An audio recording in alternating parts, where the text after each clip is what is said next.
Hey, welcome back to the channel. Thank you so much for checking out this video. If you're enjoying the content, please smash the like button and subscribe to the channel. As you can see, if you are new here, we are just getting started. So I really do appreciate your help. Hope you're having a great day. I want to talk a little bit about the much anticipated Ironheart series coming up on Disney Plus. No, I think Disney Plus knows this is an absolute disaster. This came during, well, and there's I should be they haven't changed yet. They're still doing this. This is just another one of those things that no one really wanted. It was not a successful comic book either, but as you can see here, they are trying to spin everything they can to garner up and generate some interest in this series. Ironheart was approved by Iron Man himself, Robert Downey Jr., as you can see by Robert Downey Jr., not really Iron Man, but they're trying to get you to believe that, which is absolute nonsense. So let's talk about this a little bit. So they're hyping up Ironheart, Marvel is, which of course I understand. And now they're dropping Robert Downey Jr.'s name like it matters. I think in a recent Empire feature, I think it was, Dominique Thorne, who plays Riri Williams, which was Ironheart.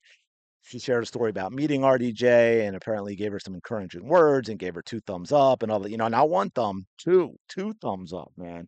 So now Marvel is trying to spin that into like some epic, I don't know, symbolic, like torch passing moment, like Tony Stark passed it on to Ironheart, to Riri Williams. But of course, we know that's not true. Absolutely trump the brakes. The spiritual link never existed between Riri and Tony Stark. It's not there. Tony died, as we know, in Avengers Endgame, saving the universe, the multiverse, the everything, I guess. Shout out Tony for the sacrifice. And that was long before Riri ever even showed up in Wakanda Forever, and people were scratching their heads about that one because it didn't make any sense. Tony and Riri had never met. There were no shared scenes. There's no mentorship. So like this whole spiritually connected thing is just absolutely ridiculous. This is a way for Marvel to try and spin this series, which I think is already DOA, yet Marvel is trying to run it back. They're trying to bank on RDJ's whole Iron Man legacy thing in order to give Ironheart some sort of approved street cred or whatever you want to call it. They want to think like, oh, Tony would totally be into Riri, totally support Riri if he were still alive. They'd be teaming up. He'd be her mentor. He already mentored Spider-Man, okay? But there's nothing to back that up. There's no story. There's no connection from the movies. It's just they're like, okay, well, this thing's dead. So how do we connect a very popular RDJ as Tony Stark, as Iron Man to Riri Williams and Ironheart so that we actually get some Marvel fans who haven't completely checked out to watch this disaster of a series on Disney Plus?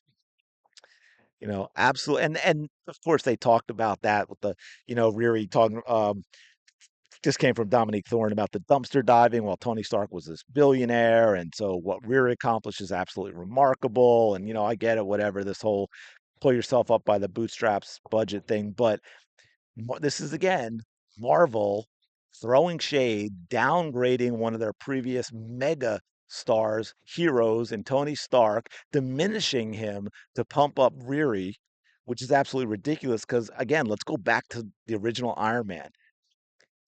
Tony Stark was not, I mean, he wasn't kicking back in his penthouse with a bunch of women.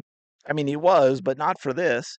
The t- if we recall, the dude built his very first Iron Man suit while being held captive in a cave with a box of scraps. And this while shrapnel, you remember the shrapnel playing tag with the man's heart. That's not exactly what we would call billionaire privilege.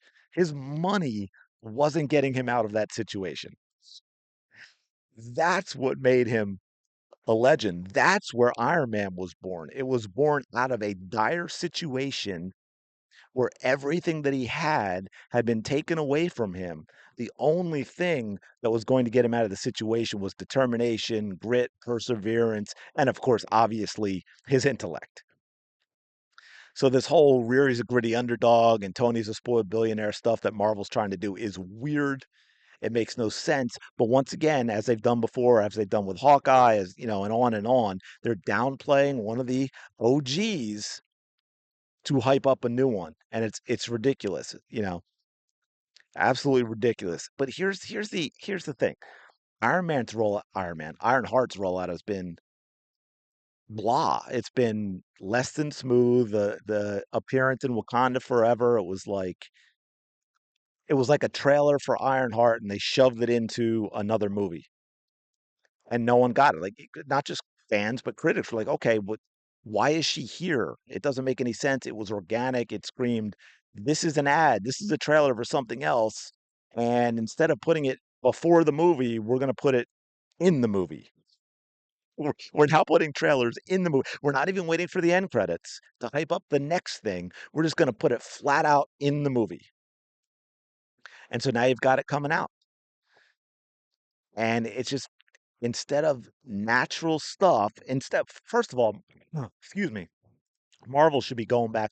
They have so much great material they can pull from. Instead, they keep pulling obscure characters from failed Marvel comics that are more recent instead of going back to the stuff that was popular and trying to force people to like it. And they keep continuing to make terrible stuff, and it's just not going to work. And people simply are tuning out at this point.